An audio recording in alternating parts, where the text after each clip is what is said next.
RKB show के सह प्रायोजक सोगो विट्रिफाइड टाइल्स। नमस्कार और सारा प्रणाम। साहब मुंबई के RKB शो में आपका स्वागत है। मेरा नाम है राजीव कुमार बजाज और सबसे पहले एक नज़र अब तक की खास खबरों पर। मुख्यमंत्री की चाय पार्टी का विपक्ष ने किया बहिष्कार, हर बार की तरह। नारायण राणे ने कहा कि शिवसेना के कई नेताओं ने उनकी वापसी के लिए की है कोशिश। मुंबई के ल मेरिडियन होटल में उद्धव ठाकरे ने की शिवसेना के विधायकों से मुलाकात, मानसून सत्र के लिए बना रहे हैं रणनीति। अमरनाथ यात्रा पर भी आतंकवाद का साया, शिवराज पाटिल ने लिया स्थिति का जायजा। जैसा कि आप जानते हैं शिवराज पाटिल साहब गृह मंत्री हैं। यवतमाल जिले के नंदगांव की भावड़ा नदी में बाढ़ के आने से 8 लोगों की मौत हो गई है और 15 लोग लापता हैं। और इसके पहले कि हम लोग दिखाएं अपनी सबसे बड़ी खबर आपको, जो कि मानसून सत्र से संबंधित है। और जैसा कि आप जानते हैं कल है 7/11 यानी major date in the political history of Maharashtra. What will probably be a very major date in the political history of Maharashtra। हो सकता है कि कल शिवसेना में जो स्प्लिट है वो फॉर्मल हो जाए। इसके पहले कि हम दिखाएं आपको अपनी सबसे पहली खबर, आपको ये बता दें कि इस वक्त हमारे साथ हैं दो बहुत ही इंपॉर्टेंट गेस्ट, हमारे अपने राजेश कुचरेकर जी और चंद्रकांत कुलकर्णी जी। बहुत बहुत शुक्रिया आपका यहाँ पर आने के लिए। Thank you so much sir. You are the editor of Sakal and your today's paper carries the Shiv Sena chief Bala Saheb Thackeray in a cutout. Can we take a look at that? Yeah. Can we take a look at this, please?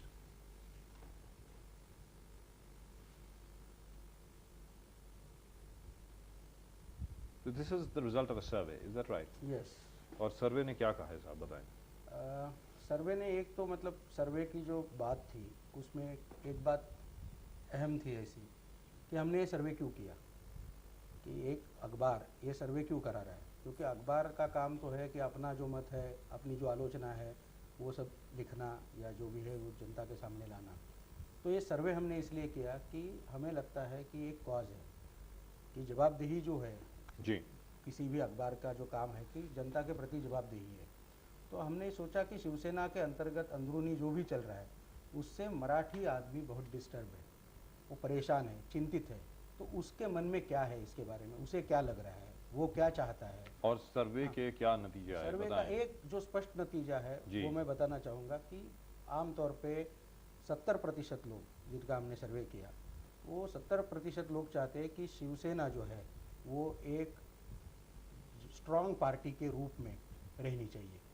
Shiv Sena strong party के रूप में रहनी चाहिए और शायद टूटनी नहीं चाहिए, कहने का मतलब ये हुआ जी। जैसा चंद्रशेखर कुलकर्णी साहब ने कहा कि शिवसेना एक स्ट्रांग पार्टी के रूप में रहनी चाहिए और टूटनी नहीं चाहिए, ये ज़्यादातर महाराष्ट्र में रहने वाले लोगों का मत है।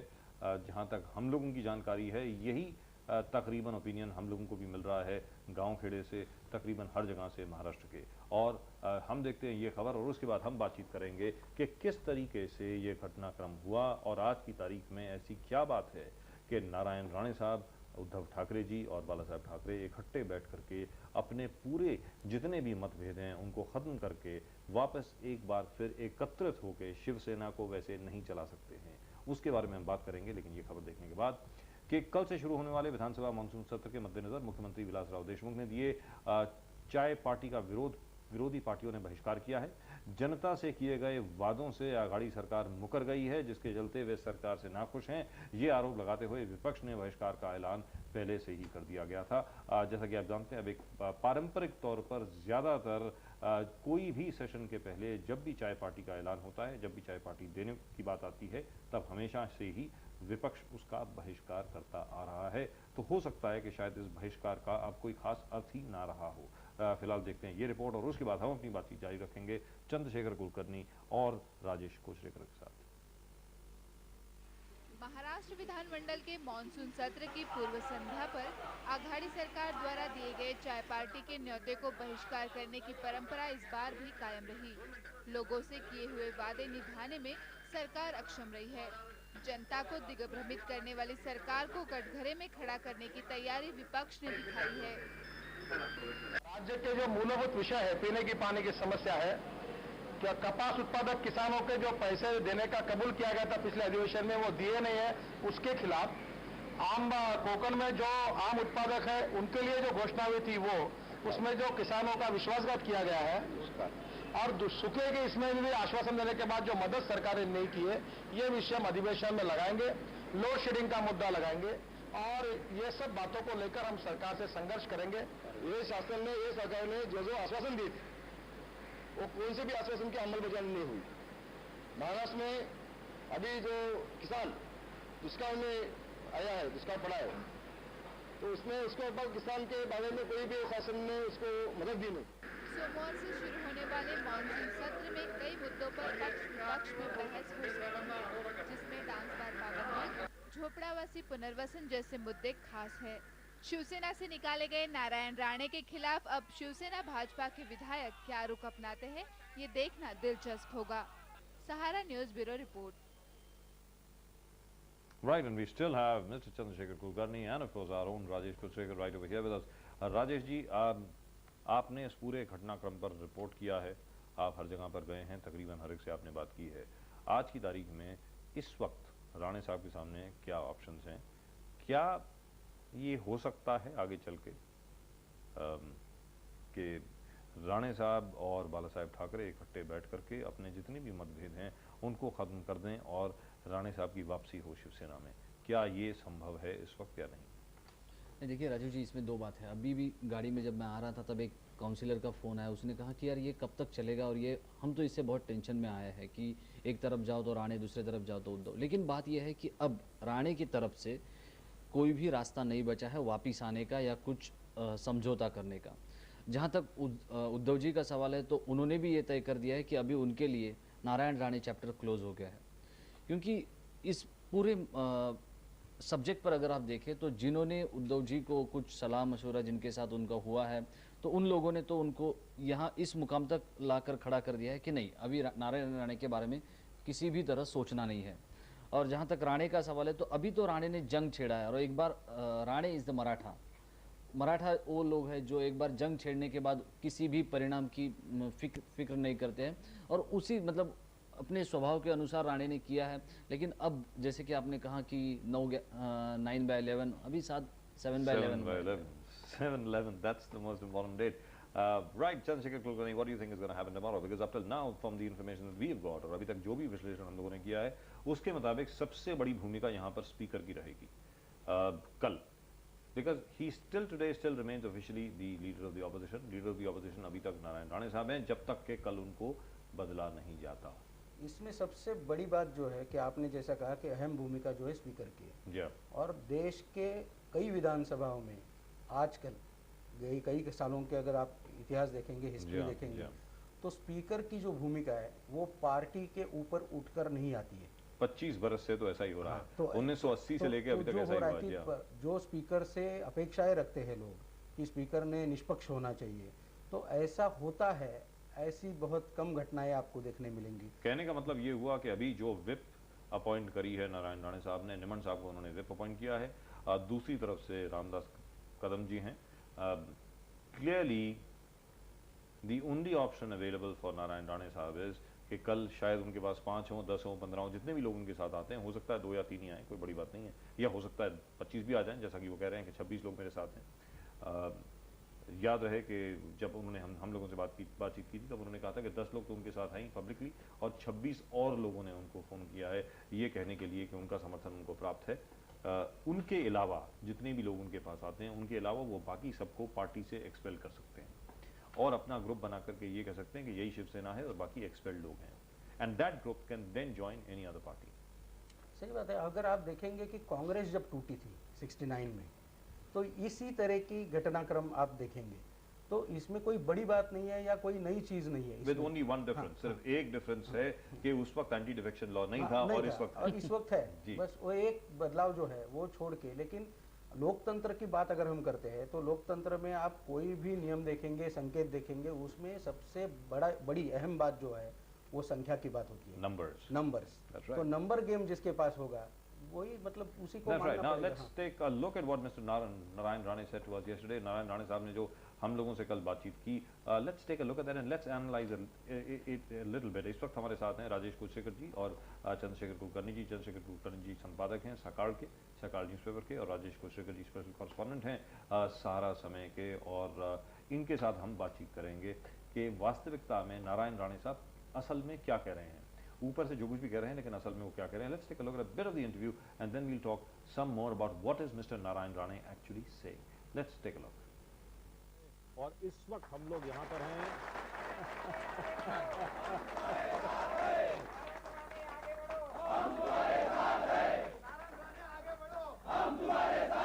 Right, thank you.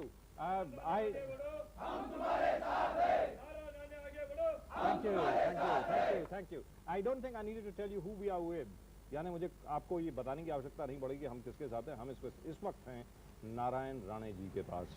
Narayan Rane जी जो पूर्व मुख्यमंत्री हैं महाराष्ट्र के और इस वक्त तो ऑपोजिशन के नेता हैं विधानसभा में। राणे साहब, एक चीज़ की अगर कोई दाद दे सकता था तो वो ये चीज़ थी कि दुनिया इधर से उधर हो जाए, कोई कहीं भी पलटी मार जाए, कोई कहीं भी चले जाए, राणे साहब कभी भी बाला साहेब ठाकरे का दामन नहीं छोड़ेंगे, शिवसेना के साथ गद्दारी कभी नहीं करेंगे, किसी और पार्टी की तरफ कभी नहीं देखेंगे। तो ये क्या हो गया सर? ये बात आपने कही वो सही है। इस देश का इस या राज्य का कोई भी नागरिक कभी भी नहीं कह सकता था कि शिवसेना से अलग नारायण राणे हो सकता है जी। मगर मैं खुद होके अलग नहीं हुआ हूँ, खुद होके मैं पार्टी नहीं छोड़ा हूँ, मेरे को पार्टी से निकाला है। आज भी मुझे समझ में नहीं आ रहा है कि मुझे पार्टी से क्यों निकाला, मैं क्या गलती है मेरी।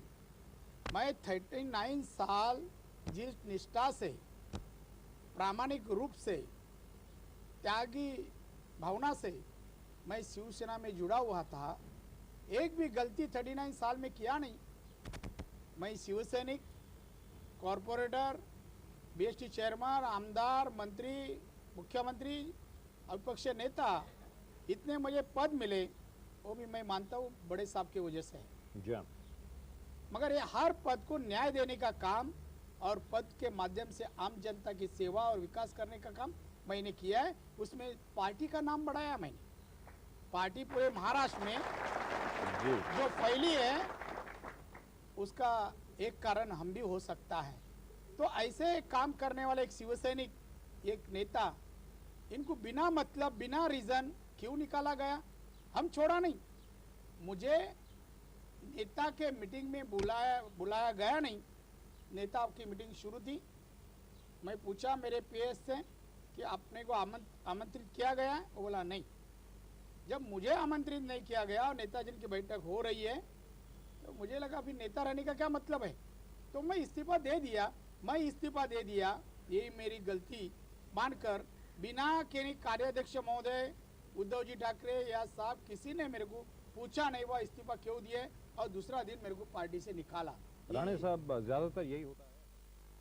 Right, so mister Rane saying that वो पहले शिवसैनिक बने, फिर उसके बाद कॉर्पोरेटर बने, शिवसेना के नेता बने, कॉर्पोरेटर बने, बेस्ट के चेयरमैन बने, उसके बाद मंत्री बने और उसके बाद मुख्यमंत्री बने। लेकिन ये सब उनको मिला है और वो खुद भी मानते हैं सिर्फ बाला साहेब ठाकरे की देन है। शिवसेना में आने के पहले नारायण राणे साहब क्या थे वो हर कोई जानता है, वो खुद भी जानते हैं। एक एक चीज उनको जो मिली है वो बतौर शिव सैनिक होने के नाते मिली है। आज की तारीख में do you think it's fair on the part of mister Narayan Rane? I know politics में कोई चीज फेयर नहीं होती है, fairness is a very vague concept, लेकिन क्या is it all right on the part of Rane साहब टू डू दिस टुडे?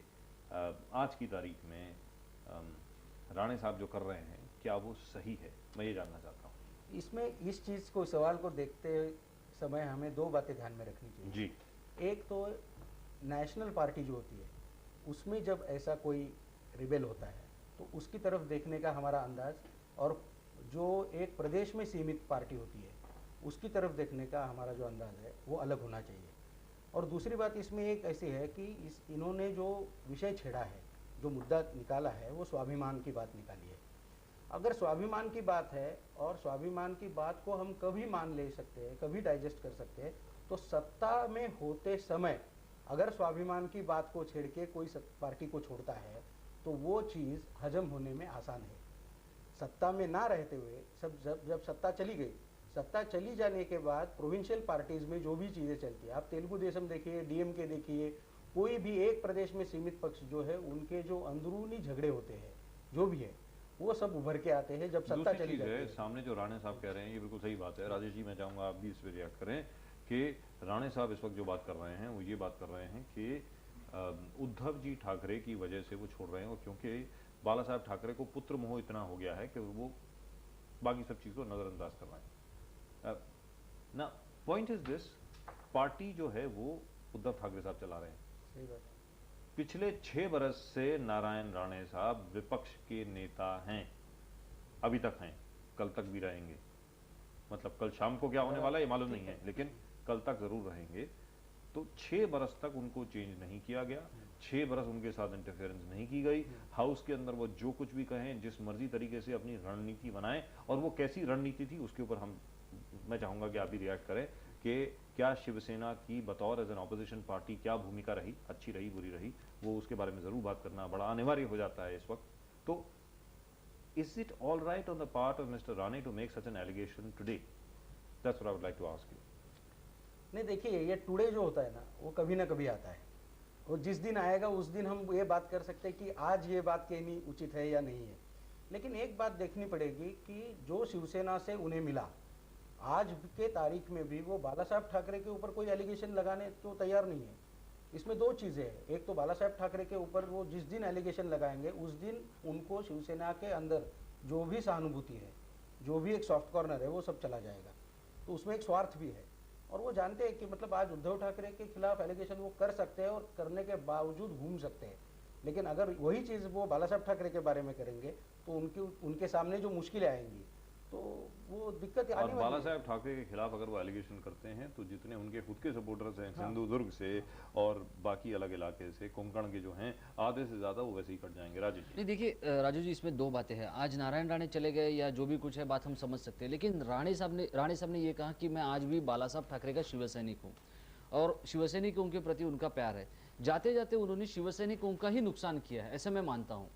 आप देखिए कैसे, अगर उनको जो पीड़ा थी वो थी मिलिंद नार्वेकर की वजह से, और शिवसेना में अभी कल जो 52 आमदारों को रखा है, कुछ 45 है, बाकी के जो मुंबई के अपने अपने घर पे, मैं कई लोगों से बात की तो उन्होंने ये कहा कि अभी दादा चले गए, अभी मिलिंद से जवाब कौन पूछेगा? Absolutely, हमारी yeah. तो इतनी This is exactly हमारी what we तो had इतनी asked him. मतलब कोई क्षमता ही नहीं है कि मिलिंद को कुछ पूछे। एकमात्र बंदा था शिवसेना में नारायण राणे, जो कि मिलिंद को किसी भी तरह की टक्कर दे सकता था, और उन्होंने दी है।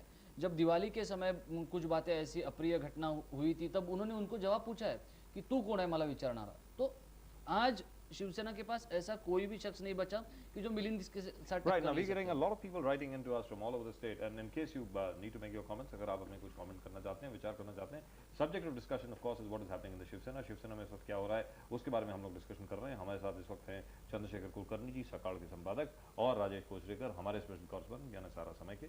और आप लिख सकते हैं और 9090 अब आके भी टाइप करें, अपना नाम टाइप करें, अपने शहर का नाम टाइप करें जहाँ पर आप हमें देख रहे हैं, और 9090 पर आप अपने प्रश्न भेजें या अपने विचार भेजें। We got a lot of people writing in. This is Mumbai से जनाब लिखते हैं कि no one in Maharashtra can defeat Bala Sahab Thackeray in any such way, not even Narayan Rane.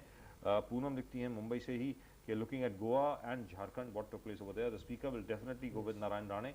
I don't think there any doubt at all on that. और HS. प्रकार साहब पूछना चाहते हैं कि जहाँ तक मिलिंद नार्वेकर साहब का प्रश्न है, उनके पास जो अभी संपत्ति जो उनके पास आई है वो कहाँ से आई है, ये भी एक तहकीकात का विषय होना चाहिए। I tell you what, let's take another look at what mister Rane has said. जो अभी राजेश कोचरेकर जी बात कर रहे थे कि इस वक्त क्या शिवसेना के भीतर और कोई बचा है सवाल पूछने के लिए या नहीं। देखते हैं राणे साहब ने उसके बारे में क्या कहा, और चीज़ों के बारे में उन्होंने क्या कहा, उसके बारे में विश्लेषण करेंगे हम लोग यहीं स्टूडियो में। हमारे साथ हैं राजेश कोचरेकर, चंद्रशेखर कुलकर्णी, दोनों के हम विचार जानेंगे, और साथ में आपके भी जो विचार हैं वो भी हम यहाँ पर अनाउंस करेंगे कि लोग क्या चाहते हैं इसी प्रोग्राम के दौरान। तो आप लिखते रहें, and as far as is possible I will try and read out as many SMSes as possible today. But let's take a look at what are the other things that mister Narayan Rane commented on just yesterday. रखा नहीं, उसको प्रदर्शित नहीं किया है, लेकिन ज्यादातर जब किसी को किसी पार्टी से निकाला जाता है तो उसको एक शो कॉज नोटिस दिया जाता है। 7 दिन का देना पड़ता जी, आपको शो कॉज नोटिस दिया गया? मेरे को शो कॉज नोटिस नहीं दिया गया।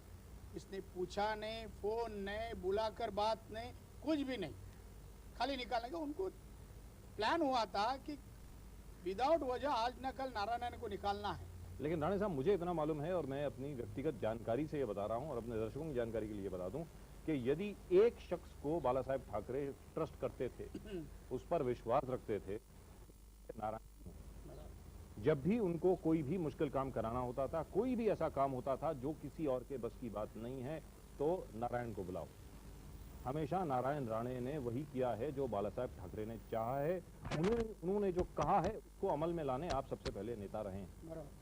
तो आज की तारीख में ये क्या हो गया कि बाला साहेब ठाकरे आपके खिलाफ इतनी बात कर रहे हैं? नहीं, साहब मेरे खिलाफ नहीं बात कर, जरूर साहब ने निर्णय लिया, रंग शारदा में घोषित किया कि नारायण राणे को पार्टी से निकाल रहा हूँ, मगर वो दिल से नहीं चाहेंगे कि नारायण राणे अपने पार्टी में नहीं होना चाहिए। उसको निकालने का तो सोच बहुत लंबा है, मगर साहब ने जो निर्णय लिया खुद के दिल से नहीं, प्रेशराइज किया गया है और उसके वजह से उनको निकालो, नहीं तो हम पार्टी में रहने वाले नहीं, इस्तीफा देंगे। ये प्रेशराइज करने के वजह से इस तरह का निर्णय साहब को लेना पड़ा, ऐसा मुझे तो लग रहा है। ये पहली बार नहीं है कि ऐसा प्रेशर आया हो आपको लेकर के, पहली बार तो नहीं। और घर वाला, बाहर का प्रेशर नहीं है उनके ऊपर, उद्धव जी ठाकरे छोड़कर कोई प्रेशर नहीं उनके ऊपर। आपको लगता है कि क्या ये सिर्फ उद्धव ठाकरे की वजह से ही प्रेशर है नहीं, दूसरा या कोई किसी और की वजह से? नहीं, और कोई किसी की वजह से। तो उद्धव ठाकरे से आपकी कभी बनी नहीं या आपकी बातचीत नहीं होती थी या क्या होता था? नहीं, उद्धव जी ठाकरे आपके सामने ही बड़े होंगे। नहीं, हमारी अच्छी फ्रेंडशिप थी जी, फैमिली रिलेशन बहुत अच्छा था, एक दूसरे को हम चाहते थे। मगर पिछले 2-3 साल से जब सुभाष जी से उनके बहुत करीब गए और कोई नेता उनके बहुत करीब जाके मेरे खिलाफ उनको भड़काने का काम करने लगे, जब वो कार्याध्यक्ष बने तो मेरे खिलाफ उनका षड्यंत्र, कटकारस्थान शुरू हुआ कि नारायण राणे की इमेज बनती गई। मैं जैसे सक्सेस बनते गया वैसे इनकी जलन या मेरे खिलाफ कार्रवाई करने का प्रमाण बढ़ गया और उसका एक टारगेट बनाने की कोशिश मेरा करते थे। वो टारगेट उन्हें बना दिया और उसमें वो सक्सेस भी हो गए। आपने ये कहा था कि ये आप मतलब आपने प्रेस कॉन्फ्रेंस के दौरान बिल्कुल साफ तौर पर कहा है और हमारे दर्शकों को याद होगा कि नारायण राणे साहब की जो प्रेस कॉन्फ्रेंस है उसका लाइव ट्रांसमिशन आप सबने देखा है सारा समय के सभी चैनल्स पर। आपने ये कहा कि मिलिंद नार्वेकर जो है उद्धव ठाकरे जी का जो पता नहीं OSD है कि सेक्रेटरी है क्या है, अभी वो खैर बाद में बात की बात है, लेकिन जो भी है उसकी वजह से भी काफ़ी परेशानी झेलनी पड़ रही है इस वक्त पार्टी को, क्या ये सही है? वो एक आदमी की वजह से पार्टी पूरी सफ़र हो रही है।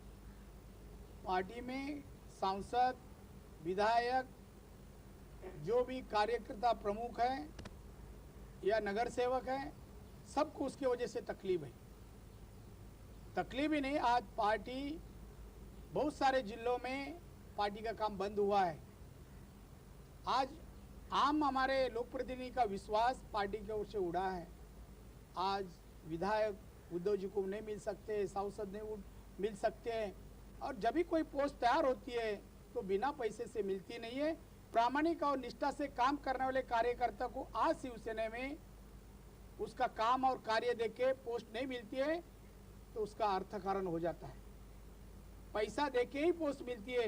ये शिवसेना में हमारे बड़े साहब के जब राज या वो पार्टी चलाते थे इस तरह का व्यवहार नहीं होता था जो अभी हो रहा है। लेकिन राणे साहब, यहाँ तो हमारी आपके साथ एक शिकायत है और बाकी सब लोगों की भी शिकायत है। शिकायत ये है कि अब अगर आप पार्टी से अलग हो गए, आपने रिजाइन कर दिया, जो भी हुआ, लेकिन फिलहाल सत्य तो ये है कि आप पार्टी से अलग हो गए, तो आज की तारीख में शिवसेना किया गया, आप बोलिए क्या किया गया?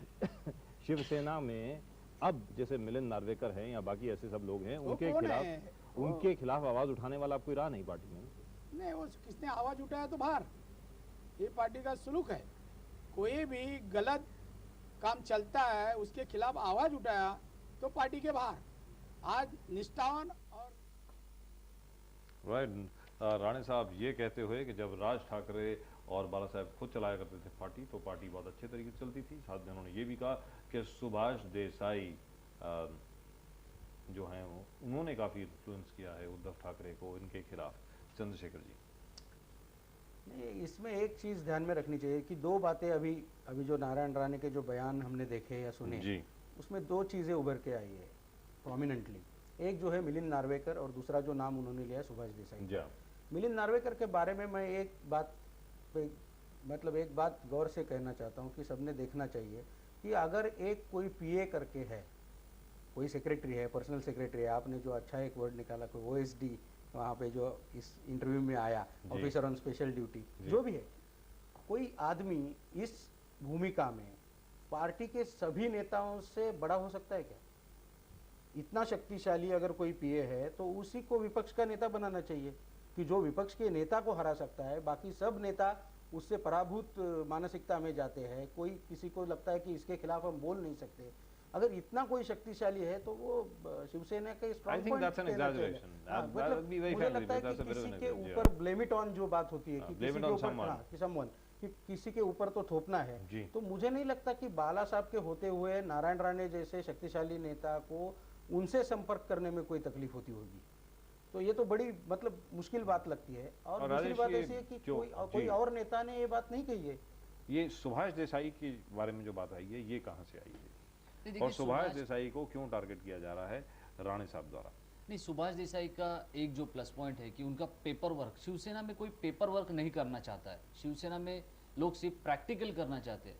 और सुभाष देसाई वो शख्स है कि जो नॉर्मली पेपर वर्क पे जाता है, हर किसी लिखा पढ़ी पर विश्वास करता है। और शिवसेना में उसी बंदे की कमी थी। जब बाला साहब ठाकरे का राज चल रहा था तब ऐसे कोई बंदा नहीं था। उद्धव ठाकरे ने जब टेक ओवर किया तब सुभाष देसाई आए और उनके साथ उनकी टीम आई, जिनमें कि किरण वाड्यूकर है, आशीष कुलकर्णी है और ये सब लोग हैं, अनिल देसाई है। तो इन्होंने क्या किया, इन्होंने जैसे कि पिछले 2 हफ्ते पहले बाला साहब ठाकरे ने जिसकी सराहना की कि डाटा जमाना शुरू किया और ये सभी चीज़ें जो है कौन हारा कौन जीता कितने वोट हारा, तो उद्धव ठाकरे को ये थोड़ी सी चीज़ अनोखी लगी। तो जैसे कि अनोखी लगी, और ये तो नहीं है कि मतलब सुभाष देसाई आ जाए। सुभाष देसाई 1979 से है जो कि उनका माउथपीस है सामना को लेकर। तो तब वो एक ही साथ ट्रस्टी थे, उद्धव ठाकरे और देसाई, तब से उनकी है दोस्ती और उनके जो संबंध है। लेकिन आज उद्धव ठाकरे को कोई तो ऐसा एक बंदा चाहिए था जो मुझे तकलीफ देने वाले लोगों की विकेट निकाल। लेकिन राजेश जी और चंद्रशेखर जी, मैं आपसे ये पूछना चाहता हूँ, आप दोनों शिवसेना को बड़े करीब से जानते हैं, क्या आज की तारीख में सुभाष देसाई हों या कोई और हों, जो मर्जी हों शिवसेना में, क्या आज की तारीख में कोई इतना ज़्यादा इन्फ्लुएंशियल नेता है जो बाला साहेब ठाकरे को या उद्धव ठाकरे को नारायण राणे जैसे शक्तिशाली नेता के खिलाफ इन्फ्लुएंस कर सके? नहीं, आप जो बोल रहे हैं वो सही है कि जब हम बोलते हैं कि किसी ने इन्फ्लुएंस किया, इसका मतलब ये बाला साहब ठाकरे के नेतृत्व पे आलोचना है जी, कि मतलब उनके नेतृत्व में ये कमी है कि वो किसी का सुन के अपना निर्णय लेते हैं। और दुनिया जानती है कि बाला साहब ठाकरे जो उनके मन में होता है वही बात कह देते हैं, वही बात कर लेते हैं। और सुभाष देसाई की जो बात चली, तो इन्होंने राजेश जी ने जो बताया वो सही है कि सामना की जब नींव डालने की बात निकली थी कि एक माउथ पीस अपना होना चाहिए, तो उस समय से वो बाला साहब ठाकरे ने उन पे एक जिम्मा सौंपा था कि we getting a lot of SMSs from all over the place. In fact, we've already got over 500. But please do keep sending them in. I'll try and read out as many as possible. Shrikant जी लिखते हैं कि नारायण राणे जी, please don't bend. We are very proud of you. We request the Supremo not to expel such trustworthy सच्चा सैनिक।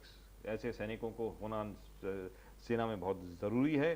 केशव दीक्षित साहब लिखते हैं थाने से, क्या इस स्प्लिट की जो नींव है वो आनंद दिगे के मरने के वक्त से ही नहीं रखी गई क्या? इनको लगता है कि जब आनंद दिगे का इंतकाल हुआ तभी से सेना के अंदर एक स्प्लिट आ गया था। प्रेम कलाटी मुंबई से लिखते हैं, are we looking at a straight split in the Shiv Sena, that is a Shiv Sena N और अ Shiv Sena you in the near future? यानी एक तरफ शिवसेना नारायण और दूसरी तरफ शिवसेना उद्धव, जिसके ऊपर नारायण राणे साहब ने कहा है कि वो ऐसी गलती कभी नहीं करेंगे।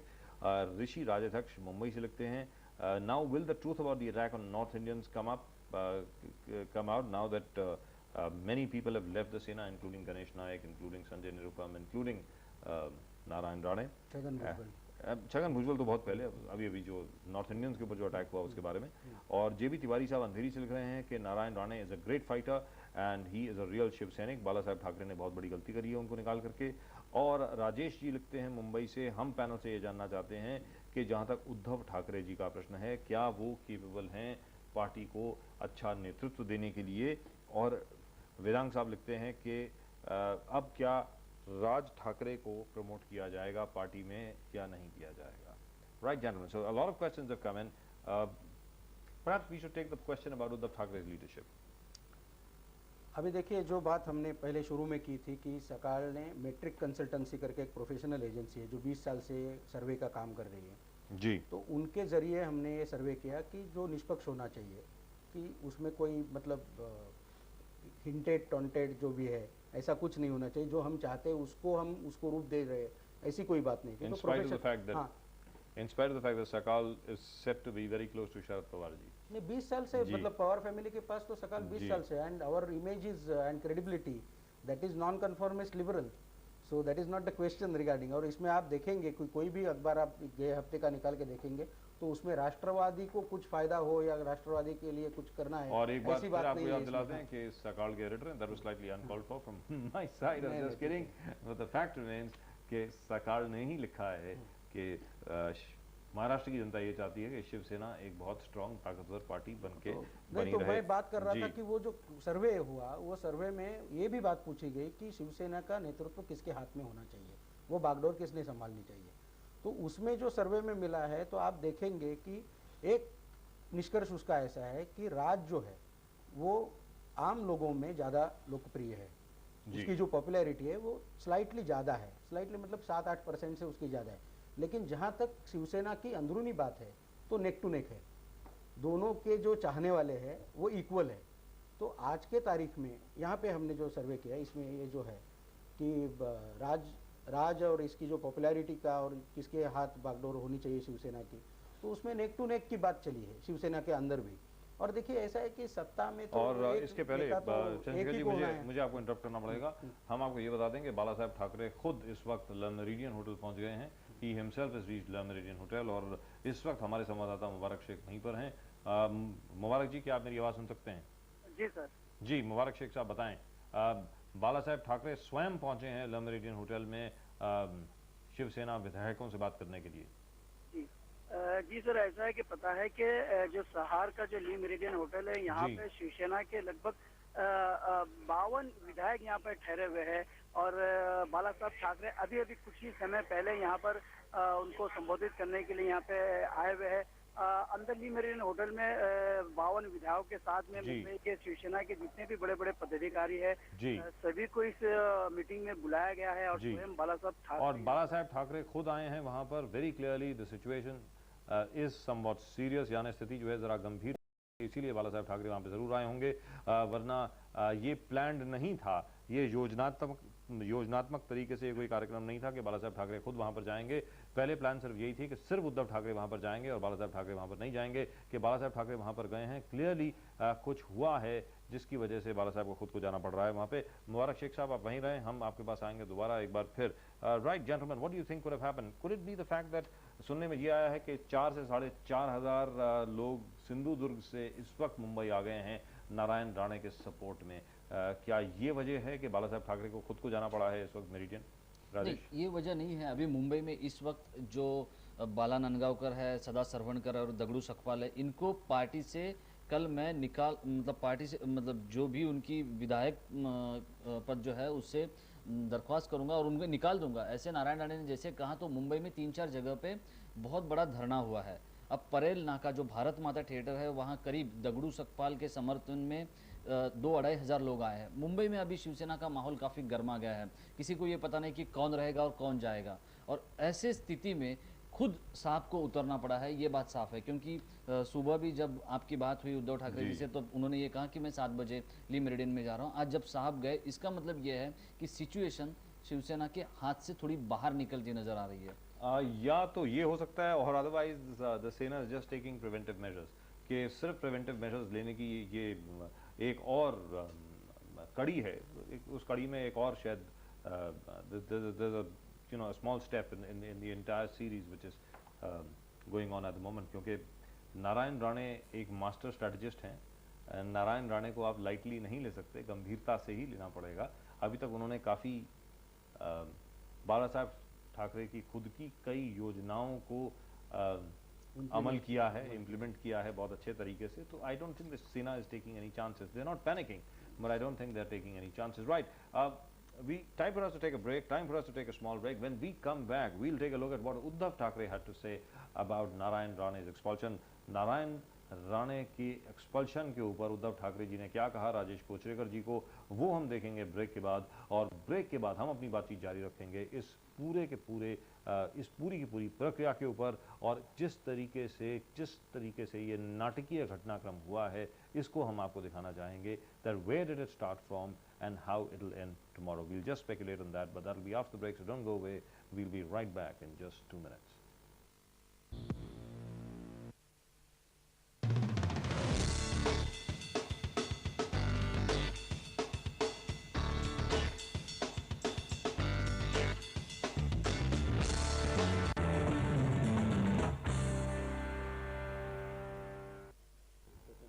Right and we are back, welcome back after the break. Break के बाद आपका स्वागत है। और जैसा कि हमने आपसे वादा किया था कि हम आपको दिखाएंगे कि उद्धव ठाकरे साहब ने क्या कहा था राणे साहब के निकाले जाने पर।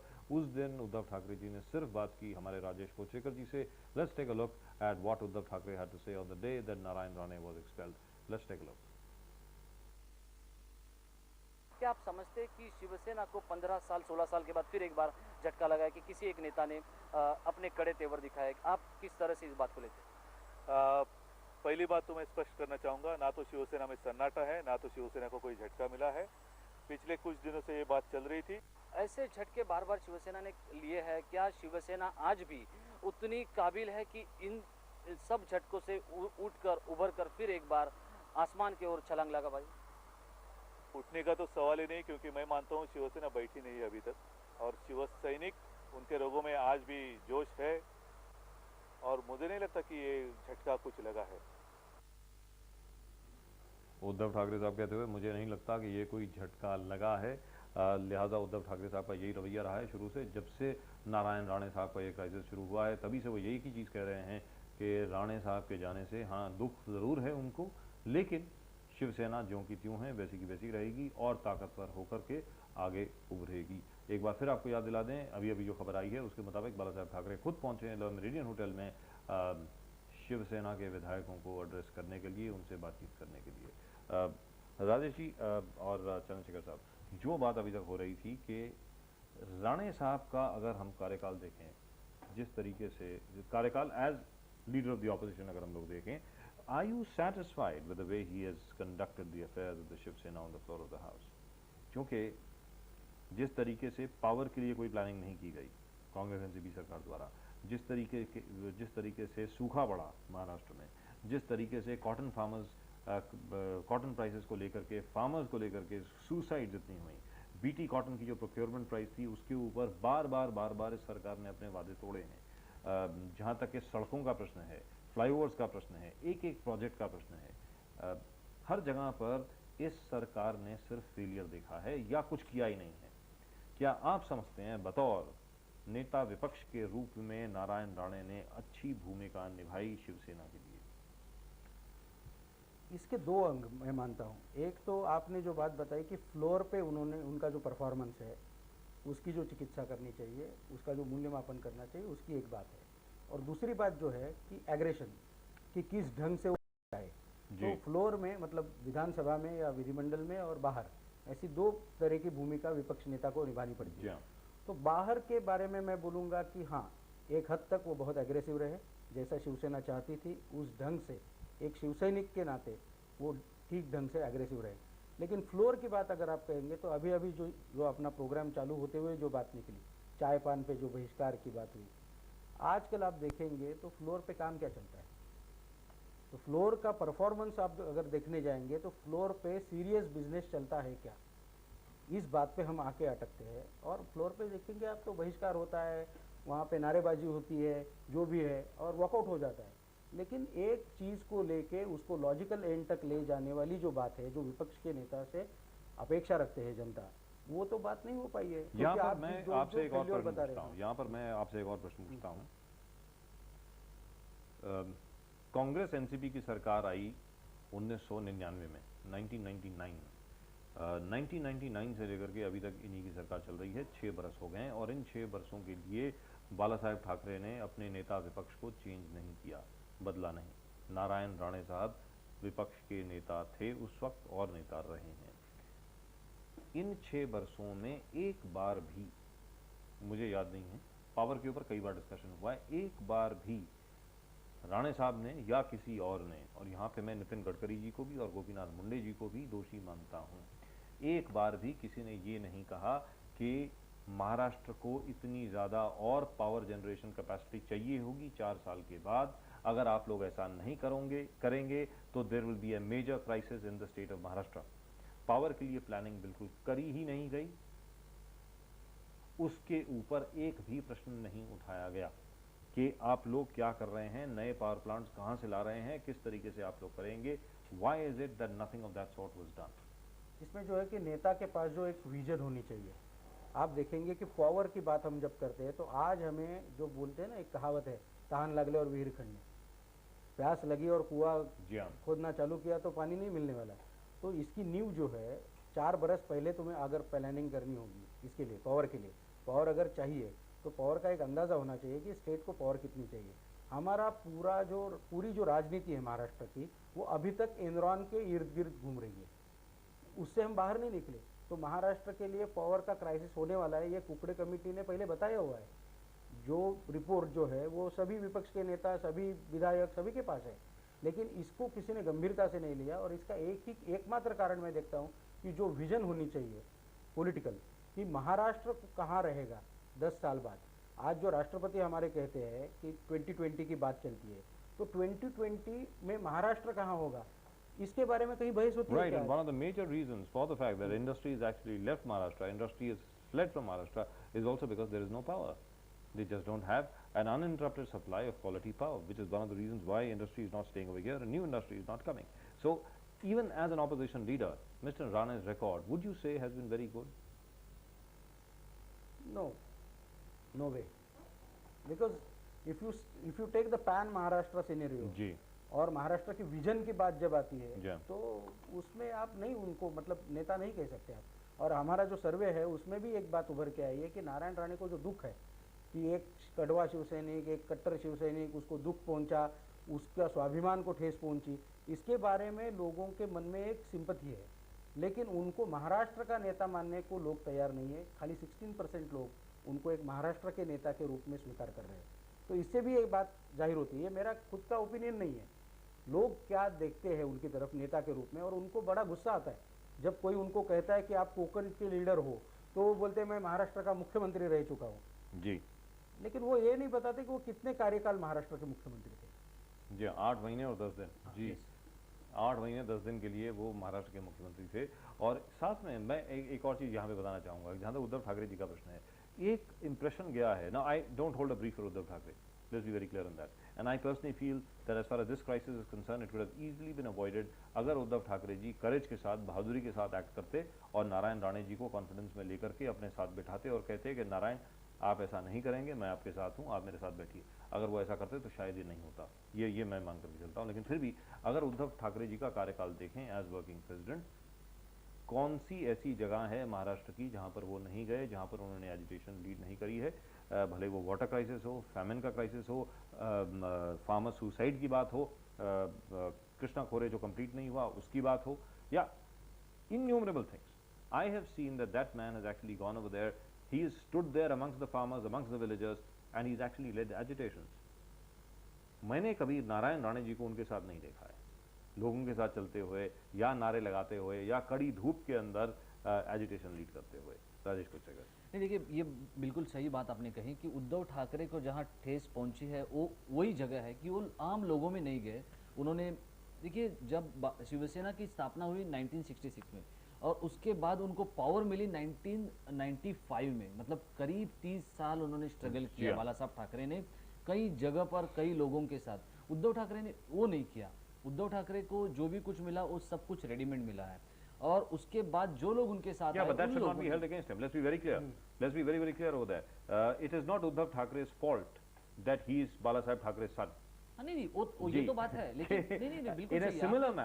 similar manner कि आज राहुल गांधी जी सोनिया गांधी के सुपुत्र हैं, वो राहुल गांधी की गलती नहीं है वो हम लोग उसकी गलती ना माने। नहीं, उनकी गलती नहीं है, लेकिन उसके बावजूद जो काम करना चाहिए था। अभी देखिए, जहां तक नारायण राणे जी का सवाल है, एज अ अपोजिशन लीडर, उन्होंने जो इनिंग खेली है जस्ट लाइक तेंदुलकर, मतलब उन्होंने अपनी इनिंग बहुत अच्छी तरह से खेली है, लेकिन वो टीम को जिता नहीं पाए।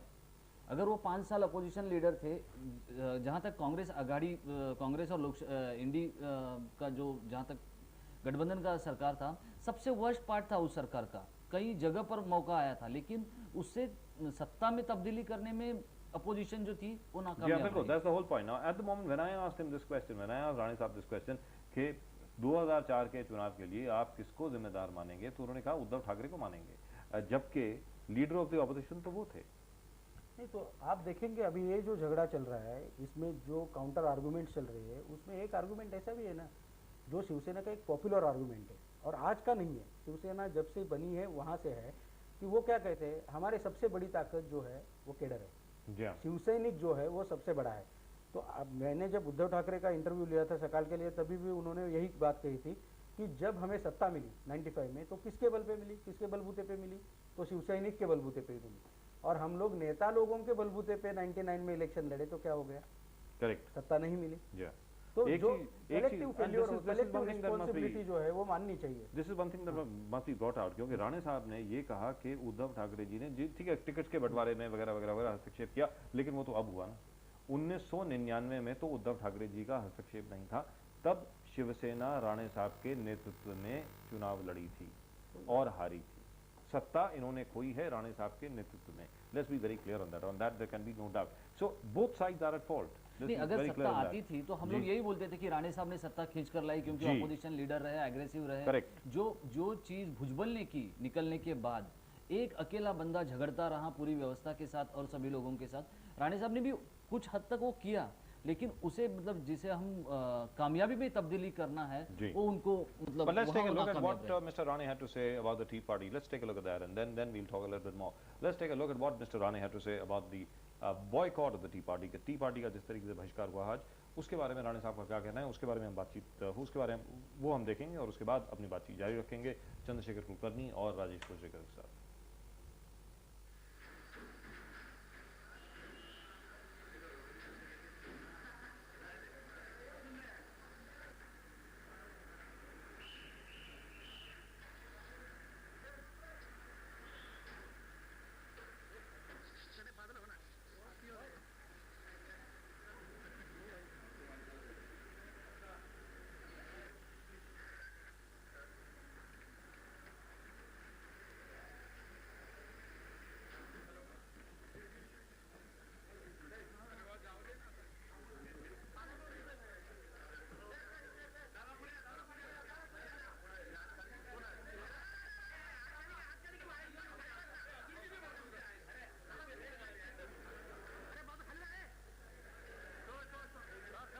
मध्यस्थी करने का प्रयास जरूर हुआ, मगर वो सभी व्यक्ति का नाम क्यों बताऊं, अलग अलग क्षेत्र से हैं। Right, we still have Mr. Chandrasekhar Kulkarni and Mr. Rajesh Kochrekar right here with us, and of course we've got all of you, and all of you have been writing in and writing in and writing in, and let me read out a few. यहाँ पर ये जनाब हैं कि is Rane to Maharashtra what Paswan was to Bihar? Will he join hands with Sharad Pawar? This is what a lot of people are saying. Rajul Pandya साहब लिखते हैं अहमदाबाद से, is Rane honest with Bala Saheb Thackeray when he says that he's a Shiv Sainik? Is it fair for Rane for that he should do this now after all that he has got from the Sena? This is what Rajul Pandya says from Ahmedabad. Sundaraj Mumbai से लिखते हैं, शिवसेना जितनी भी सीटें अभी जीत करके लाई है शायद उसमें से आधी रह जाएंगी राणे साहब के बगैर। संदेश साहब लिखते हैं उल्लासनगर से कि अब शिवसेना के पास और कोई चारा नहीं है इसके अलावा कि राज ठाकरे साहब को वापस लाया जाए लीडरशिप पोजीशन में। और ये हैं जनाब right, this is Digambar Desai साहब, एडवोकेट दिगंबर देसाई साहब, ये लिखते हैं कि राज ठाकरे साहब इस वक्त लंदन में क्या कर रहे हैं, उनको तो यहाँ होना चाहिए। जी आपके मुताबिक चंद्रशेखर कुलकर्णी साहब, राज ठाकरे साहब इस वक्त लंदन में क्या कर रहे हैं? पार्टी में इतना बड़ा क्राइसिस चल रहा है, वो यहाँ पर क्यों नहीं? देखिए, यहाँ पे राज ठाकरे जो भूमिका शिवसेना में आज निभा रहे हैं, वो अगर आप देखेंगे तो एक बात तो सीधी है कि वो फ्रंटलाइनर नहीं है आज की तारीख में, उनको बाजू में बिठाया गया है, ये तो सीधी बात है। लेकिन वो एक काम कर रहे हैं कि वो कम से कम पार्टी का नुकसान होने वाली कोई बात नहीं कर रहे आज के तारीख में, कि वो फ्रंट रनर नहीं है, फ्रंट लाइनर में मतलब लीडिंग फ्रॉम फ्रंट, वो बात नहीं कर रहे हैं। लेकिन वो पार्टी का नुकसान वाली कोई बात आज कर रहे हैं, ऐसे विद इन द पार्टी भी कोई मानता नहीं है। एक ही बात है, वो नाराज़ है, वो नाराज़गी का कारण सबको मालूम है। लेकिन आज के तारीख में भी उद्धव ठाकरे ऐसा मानते हैं कि राज ठाकरे उनके साथ है। अभी वो लंदन जो गए उसके बारे में एक स्पष्टीकरण भी आया। अभी आप देखेंगे तो हमने तो एक स्टोरी बनाई थी कि राज ठाकरे लंदन में और उद्धव ठाकरे कार्ला में, और सब विधायक जो है वो अंधेरी में, ऐसी हालत एक दिन में बनी हुई थी। तो इस चीज़ को जो है वो नकारा नहीं जा सकता, स्पेकुलेटिव है। कोई भी आज एक कॉन्क्रीट रूप में नहीं कह सकता कि वो इस शख्स को मिलने गए, वो इस बंदे को मिलने गए, या जो भी है। Right, now that's enough about as far as Raj Thakre ji is concerned, because whatever we say will be speculative. ये एक बड़ी प्रथा चल रही है इस वक्त, जिस तरीके से हम लोगों ने राणे साहब से बात करी, कि क्या राणे साहब वास्तविकता में एक मास लीडर हैं? क्या वो वास्तविकता में लोगों का प्रतिनिधित्व करते हैं या नहीं करते हैं? इसके ऊपर आप लोगों की क्या राय है, मैं ये जानना चाहता हूं कि क्या महज वो कोंकण तक रिस्ट्रिक्टेड हैं, और कोंकण में भी क्या वो मास लीडर हैं या नहीं है? नहीं, एक हद तक देखा जाए तो वो, अगर देखेंगे आप कि शिवसेना में जिस ढंग से उन्होंने काम किया है, तो एक हद तक उनको मास लीडर मानना चाहिए। लेकिन उनका जो कार्य क्षेत्र है, जो जिसको हम प्रभाव क्षेत्र कह सकते हैं, वो कोंकण तक सीमित है, ये भी बात माननी पड़ेगी। क्योंकि आज के तारीख में जो शिवसेना के शाखा में बैठ के लोग नारायण राणे के पक्ष में बोल रहे हैं, और वो ये भी बयान दे रहे हैं कि हम पे ये नौबत आई क्योंकि नारायण राणे के खिलाफ शिवसेना ने एक्शन ली, हम नारायण राणे के साथ है, ये बात जो खुलकर कह रहे हैं लोग, तो ये उस बात की गवाह है। और आप देखेंगे कि आज के तारीख में कोंकण में, जैसे वेस्टर्न महाराष्ट्र में वसंतदादा पाटिल हो, राजाराम बापू पाटिल हो, इनकी तस्वीरें लगती है, वैसे नारायण राणे की तस्वीरें आपको कोंकण के घर घर में देखने मिलेगी। तो उनकी जो घर में जो चूल्हा जलता है, उसमें अगर उनका योगदान होगा तो ये बात बनती है।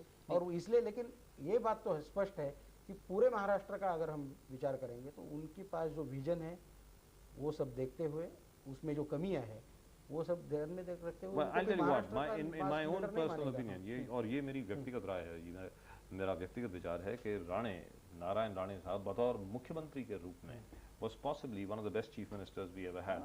That is my own personal opinion, because वो एक ऐसी शख्सियत हैं जो डिसीजन मेकिंग में, निर्णय लेने में कभी वक्त नहीं लेते थे। कोई भी फाइल उनके सामने आती थी, वो कभी पेंडिंग नहीं रहती थी, 2 मिनट में एक एक काम हो जाता। और बार बार नारायण राणे ये कई बार कह चुके हैं कि आदमी मंत्री के पास तभी आता है जब उसके लिए सारे दरवाजे बंद हो जाते हैं। अगर व्यवस्था के दरवाजे बंद हो जाते हैं, अगर प्रशासन के दरवाजे बंद हो जाते हैं, तभी आदमी मंत्री के पास आता है। और अगर मंत्री भी उसको वापस प्रशासकीय अधिकारियों के पास भेज दे तो फिर आपका फायदा क्या है? ये राणे साहब की जो बात है वो बिल्कुल बाला साहब ठाकरे पर गई है। नहीं राजू जी, देखिए, जब मनोहर जोशी महाराष्ट्र के मुख्यमंत्री थे, वर्षा पे अगर कोई भी जाता था तो उसे चाय पिलाया जाता था, पानी दिया जाता था, लेकिन जब काम करने की बात आती थी तब उसे इस तरह से खेला जाता था कि मतलब बहुत एकदम नज़ाकत भरे अंदाज में उसे मनोहर जोशी खेलते थे। नारायण राणे के पास ये बात, वो आपको ये नहीं पूछेगा कि आप मर्सिडीज से आए या स्कोडा से आए या और किसी से आए, वो बोलेगा हाँ क्या काम क्या है, हाँ ये काम है, फ़ोन किसको लगाना है, इसको लगाना है, काम हो जाता था। जो शिवसैनिकों को काफ़ी अच्छा लगता था। अभी कल कोंकण में बाढ़ आया, बैल, कुछ लोगों के बैल बह के गए, वहीं के वहीं जिसके बैल गए उसको पैसे दिए गए। कोंकण से आज तक कितने लोग शिवसेना के लिए नेता बनकर आए, लेकिन किसी ने अपने जेब में हाथ नहीं डाला। ये नारायण राणे का प्लस पॉइंट था, जो अभी बाकी के लोगों के लिए माइनस पॉइंट हो गया है। मुझे शिवसेना का एक एमपी ऐसा मालूम है जिसका डिपॉजिट जो भरा जाता है चुनाव के लिए, वो तक नारायण राणे ने दिया है। जी हाँ। So in effect, as far as Rane is concerned, he has a certain base, which is a very solid base, and it will definitely be a loss to the Sena कि ऐसा कुछ हो रहा है, लेकिन Sena will recover from this. On that, I don't think there should be any doubt. Will the Sena recover from this? Yes, definitely. क्योंकि एक बात आप देखिए कि नेता किसको कहा जाता है, जो जब जहाँ जाता है वो अपने साथ अगर लोगों को कन्वर्ट कर सकता है तो उसे नेता कहा जाता है। वो जब पार्टी छोड़ता है, वो अकेला अगर छोड़ता होगा तो उसे नेता कहने की कोई बात नहीं है। और देखिए 40 साल से जो पार्टी बनी रही है, उसका जो बेस है, उसका बेस जो है वो यहाँ की जो एक इमोशनल बेस है, जो भी है मराठी अस्मिता जिसे हम कहते हैं, वो उनका बेस है। उसके आगे चल के उन्होंने हिंदुत्व की एक बात कही है, तो हिंदुत्व और मराठी अस्मिता, अभी आपको आश्चर्य लगेगा कि इतनी आलोचना होती है कि हिंदुत्व का विषय शिवसेना ने नहीं छेड़ना चाहिए, ये बहुत छोटी मतलब एक छोटे दिल की बात है, ऐसा नहीं करना चाहिए, इससे एक संकुचितवाद जो है वो फैल जाता है। ऐसी सब बातें चलते समय भी महाराष्ट्र की मराठी जनता आज भी ये चाहती है कि शिवसेना ने आज भी हिंदुत्व और मराठी बाणा इसके ऊपर आवाज़ अपनी बरकरार रखनी चाहिए। और ये मतलब उनका बेस है। और 40 साल से जो पार्टी ऐसी आई है, और आज नारायण राणे बाहर गए हैं, पहले भी कोई नेता उनके चले गए हैं। आप राइट फ्रॉम द बिगिनिंग देखेंगे तो हेमचंद्र गुप्ते जो पहले मेयर रह चुके शिवसेना के, उन्होंने भी पार्टी छोड़ी थी। तो पार्टी को, हर पार्टी को, कांग्रेस जैसी पार्टी को भी झटके लगे, लेकिन उससे पार्टी अगर नहीं टूटती है तो उसी में पार्टी की गरिमा है ना। Right. So very quickly tomorrow, because we really have run out of time, I would like to ask both of you gentlemen, what do you think is going to happen tomorrow? कल आपको क्या लगता है क्या होने वाला है assembly में? जी राजीव जी, पहले आप बताएं। देखिए, आज तो मैं इस संदर्भ में कुछ जो ज्योतिष जानने वाले लोग हैं उनसे बात की, तो उन्होंने मुझे ये कहा कि उद्धव ठाकरे की 7.5 चल रही है, तो जो आने वाला अभी जो गया हो जो 6 महीने और आने वाला जो 1 साल है उद्धव ठाकरे के लिए काफ़ी कठिनाइयों भरा रहा होगा। और जहाँ तक नारायण राणे के ग्रहों की स्थिति है वो काफ़ी फलदायी है। ये हुई ग्रहों की स्थिति, लेकिन कल जो बाबा साहब कुपेकर महाराष्ट्र का ज्योतिष कल अपने एक निर्णय से अगर किसी की कुंडली देखनी चाहिए तो बाबा साहब कुपेकर की कुंडली देखनी चाहिए, ये देखने के लिए कि कल वो क्या करेंगे। नहीं, बिल्कुल सही है। तो जहाँ तक मॉब का सवाल है या लोगों का सवाल है, कुछ लोग नारायण राणे से जुड़े हुए, अभी कम से कम 5-5.5 हज़ार लोग B3 पर आज भी मौजूद है। कल सभी नगर सेवकों को ये बताया गया है कि आप वहाँ चले जाइए, हर एक नगर सेवक को बताया गया है कि आप 100 लोग लेके जाइए। आज मुंबई में 101 नगर सेवक है, अगर 100 लोग जाते हैं तो उनके 10,000 लोग बन जाते हैं। तो कल तो कुछ भी हो, साउथ बॉम्बे में या साउथ दक्षिण मुंबई में काफ़ी तनाव भरा माहौल रहेगा। हाउस के बाहर की बात मैं बता रहा हूँ, अंदर जो भी होगा वो तो नारायण राणे और रामदास कदम एक दूसरे से किस तरह से टक्कर देते हैं, दादा और भाई, उसके ऊपर काफ़ी सारी चीज़ें हैं। चंद्रशेखर कुलकर्णी जी, आपको संभावना लगती है कि शायद हाथापाई भी हो जाए अंदर हाउस? मुझे डर इसी बात का है कि ये सब जो बात चल रही है, ये संघर्ष जो है, इस संघर्ष को कहीं हिंसा का मोड़ न मिले, क्योंकि ये हो सकता है। और आप अगर ट्रैक रिकॉर्ड देखेंगे तो दोनों जो पक्ष है वो तगड़े हैं इस विषय में। एक तरफ नारायण राणे और दूसरी तरफ रामदास कदम, और दोनों का जो रोचक इतिहास है उनके बारे में। विधानसभा अध्यक्ष के जब मधुकर राव चौधरी विधानसभा अध्यक्ष थे, तब उनका हाथ पकड़ने वाले जाके यही एक शख्सियत थे। जी। Right now, one last word. And I know we've been very unfair to this man in the past, even though he's a very good friend of ours, and we have great respect for him. A perfect gentleman, a man who's very well educated and is nice to just about everybody. Manohar Joshi ji की भूमिका क्या रहेगी? Very quickly. मेरे ख्याल में मनोहर जोशी की जो भूमिका है वो एक शिवसैनिक की भूमिका रहेगी। शिवसेना नेता ने जो भूमिका निभानी चाहिए वो निभा रहे मेरे ख्याल से आज के तारीख में। और एक उनका दुर्भाग्य, जैसे आपने कहा कि अनफेयर वाली जो बात है, कि सभी का एक प्रयास ऐसे है कि छगन भुजबल क्यों गए तो मनोहर जोशी की वजह से गए, नारायण राणे क्यों गए तो मनोहर जोशी की वजह से गए। आज मनोहर जोशी चुप है, वो कुछ भी बोल नहीं रहे। लोकसभा का चुनाव हारने के बाद उनकी जो भूमिका है वो आज भी गली में घूम रहे हैं, जो भी कार्यक्रम है पक्ष के लिए जो करना है वो कर रहे हैं। तो ये थोड़ी अनफेयर वाली बात मुझे भी लगती है कि उनके ऊपर ब्लेम करना कि उनकी वजह से हो गया, तो एक सॉफ्ट टारगेट बन गया मीडिया के लिए भी कि मनोहर जोशी को ब्लेम करो, आसान बात हो गई। जी हाँ। और finally then, since we really have run out of time, a couple of SMSs and I must read them out. I'm really sorry I've not been able to read out the rest. ये जनाब हैं देवांग पांड्या साहब, ये लिखते हैं oh yeah, oh wonderful. Don't you think there is only one leader in the Shiv Sena worth the name, apart of course from Balasaheb Thackeray and Uddhav Thackeray, and that is Manohar Joshi, and he needs to be promoted. This is what this gentleman writes. Purvi लिखती हैं सिद्धापुर से कि no one can beat Balasaheb Thackeray. Please note that. Kiranjit Singh लिखते हैं कि I want to know, can a person still be a Shiv Sainik without being in the Shiv Sena? और सकपाल साहब लिखते हैं नेरुल से नारायण राणे should continue. दिलीप सकपाल साहब नीरुल से लिखते हैं Narayan Rane should continue in the Shiv Sena and Raj Thakre should be the leader of the Shiv Sena in the party, and Narayan Rane should be the leader of the Sena in the house. That's what this gentleman writes, and I think that's something that a lot of people want. Isn't that right? नहीं, ये कांग्रेस में जो बात होती है कि कोई तो विधानसभा में नेतृत्व करता है, कोई पार्टी लेवल पर नेतृत्व करता है, ये अगर बात पहले ही होती तो राज और उद्धव में टकराव नहीं होता, उद्धव और नारायण में टकराव नहीं होता। तो अब क्या हुआ है, अब हर किसी को लगता है कि पूरी व्यवस्था पर जैसे कि बाला साहब ठाकरे है वैसे मैं कब्जा करके बैठूं। लेकिन एक चीज है, right, I know we said that we been समवhat unfair to Manoj Joshi, but I think the media has also been somewhat unfair to Uddhav Thackeray. अगर आप उद्धव ठाकरे जी का नेतृत्व देखें शिवसेना में, शिवसेना इस बार अगर हारी है चुनाव में तो केवल मुंबई शहर की वजह से हारी है, केवल शहरों की वजह से हारी है। जिस तरीके से उद्धव ठाकरे ने शिवसेना को फैलाया है हर गांव में, हर डिस्ट्रिक्ट में, right to the village level, I think that is commendable. एक ही बात इसमें मेरे ख्याल से बहुत अहम भूमिका रखती है, वो है कि राज ठाकरे की जो पॉपुलैरिटी है और ये जो लोगों के मैसेज आ रहे हैं कि राज ने लीडरशिप लेनी चाहिए या जो भी है, इस भावना को नज़रअंदाज नहीं किया जाना चाहिए। मतलब शिवसेना के अंदर कि उनकी उपयुक्तता जो भी है, यूटिलिटी जो है, उसको कैसे उपयोग में लाए। right. अगर शिवसेना को प्राइवेट लिमिटेड कंपनी कहा जा रहा है तो they should work as corporate company.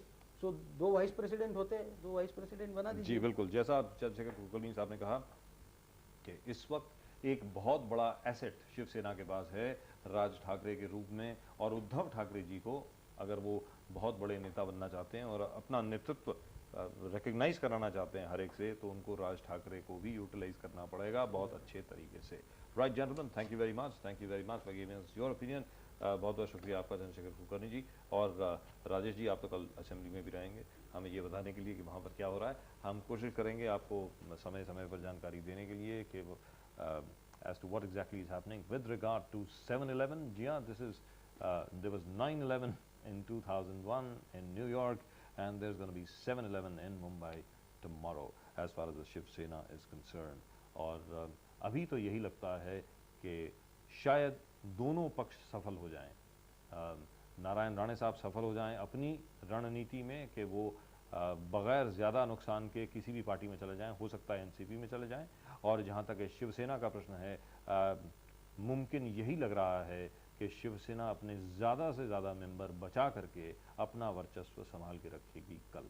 लेकिन कल क्या होगा ये तो हम आपको बताएंगे कल सुबह से ही आपको सीधा प्रसारण शायद देखने को मिले कि असेंबली में क्या होता है। At the moment of course we haven't got the information. I am reasonably certain we should be able to get it tomorrow, and but even if we don't, we will keep you updated on what exactly is happening in the assembly. So we will know only tomorrow as to what happens with regard to the battle between Narayan Rane and Uddhav Thackeray.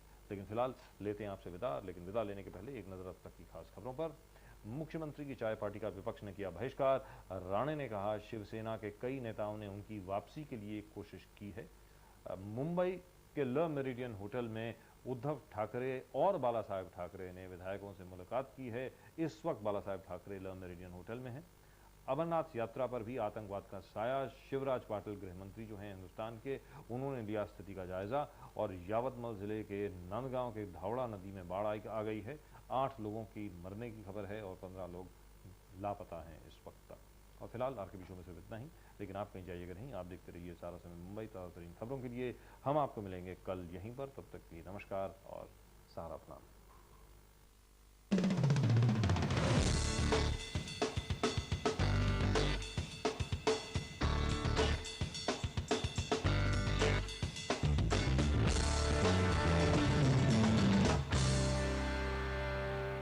The RKB Show के सह प्रायोजक Sogou vitrified tiles.